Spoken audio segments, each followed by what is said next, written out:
Hi guys, so today I'm going to be looking at whether diet drinks, specifically in this case Pepsi Max, have the same impact on my blood sugar levels as a regular, full sugar, as we say in the UK, full fat drink. Reason for doing this, I really like fizzy drinks. Make no qualms about that. I enjoy them, and realistically I want to know the impact of drinking them on my health, on fat gain, fat loss, any of those things. So I wanted to do a real world test on them because, interestingly, there's not a right lot of evidence out there one way or another. So I figured, what better way than testing my own body under different circumstances. So I'm going to drink 1.5 litres of Pepsi Max. I'm going to then do the same with full Pepsi, and I'm going to do the same with water, and basically run a blood sugar test every 15 minutes for 3 hours from the point of starting drinking it to the end. And I'm going to do that in the morning, so I'll have basically not eaten for the best part of 12 hours by the time I start, and just kind of see what happens to my blood sugar over that time. So without further ado, let's get started and see how it gets on. Okay, so the method to this is actually fairly simple. All I have to do is take a little bit of my blood with this test, and this little machine here will tell me my blood sugar levels. Nice and easy. So let's crack on with that. 0 calories, 0 sugar on the face of it sounds really good, but I just want to make sure that the result after drinking it is the same as if I were to have had something, like water. 0 calories, right? Okay. So at this point, I haven't eaten or drunk anything in, what time we're on? So 12 hours. It's now the morning. So my blood sugar is 5.6 right now. Hopefully you can see that. Which is a decent, normal level for me in the morning. Okay, I'm just going to pause myself right here for a second and explain something, because that's actually quite a high reading, and I'm not going to lie, it alarmed me a little. But this little guy is not particularly accurate.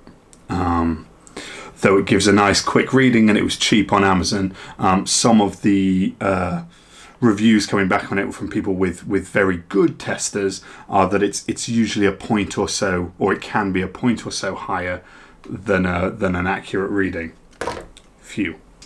But that doesn't matter for this test, because I don't need it to be accurate, I just need it to be reliable, and if it's a point higher at every turn, that's fine, because I'm just looking at the trends. So all I'm going to consume for the next 3 hours is deliciously cold, ice cold Pepsi Max.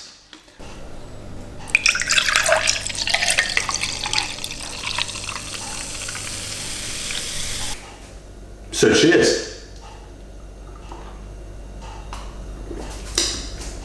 Very fizzy. Not going to be able to neck that. Not that that was my plan anyway. So I'm going to sip this up probably over the next half an hour, and then measure my blood sugar for 3 hours afterwards. So I won't show you this test every time because I'll probably run out of things to say and it won't be that interesting. But I will check back in at the end with these results. Let's draw a conclusion.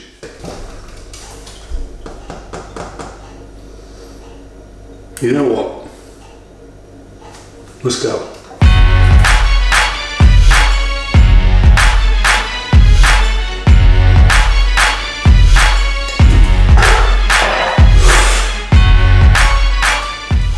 But it's certainly cold. That was in the freezer. Woo! We're in business.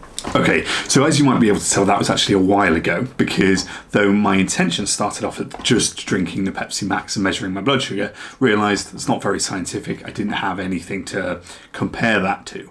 So pretty much every Saturday for the last 6 weeks, I've run this same test, and now I have an average over the Pepsi Max, the full Pepsi, and water. And the results are fairly clear. So just to give you an idea, what I expected was that I'd have my baseline with my blood sugar just kind of gradually going down. Then I'd have Pepsi Max. Now, I'd heard, that might drop my blood sugar. And so it would kind of I'd see these big dips almost. And then I kind of did expect, with the amount of sugar that's in Pepsi, that I'd see these big kind of spikes. So let's take a look at what actually happened. So here is my blood sugar over the time of taking the water. And as you can see, it's pretty steady. That's pretty much what you'd expect for not consuming anything. So basically, that's what my body has been doing the whole rest of the time while I was asleep, and all of that. And you can see just fairly steady. If anything, there's a slight decline. But what's interesting is if we bring in the Pepsi Max, now I expected to see much bigger spikes because at the end of the day, I'm consuming something that has sweeteners, it has chemicals, all of that in. But realistically, as you can see, there's slight differences, sure, but I think those differences can be chalked up to any manner of different variables. Just, in my day, I tried to remain pretty sedentary whilst doing these tests, but at the end of the day, there's going to be differences. And you can see for the most part, we're within kind of one or two of each other there. Now, that shows to me that there's no great difference, at least in blood sugar, between Pepsi Max and water. But where this gets really interesting, and this is the key measurement, is if we bring in the full Pepsi. Now you can see over time, even right from the beginning, there's huge differences, and then at the end there's that huge spike. So to give you a bit of context on this, right at the start and then right before that spike at the end, I did down almost a pint. So I'd actually, I'll be honest, I was taking the results, but I was almost forgetting to drink it. I had a pint with me, and I forgot that I had to get through almost 1.5 litres. So towards the end, I was drinking it much faster. And that relates almost clearly to that big spike. Now, obviously, this is an average over 2, but I tried to keep the second test the same. And you can see that the more I drank, the higher that spike went until I basically ran out of it at the end. And then you can see it drops off, but it drops off further than even my baseline. So I think what's clear here is that this is really affecting my blood sugar with the full fat Pepsi. And I felt that as well.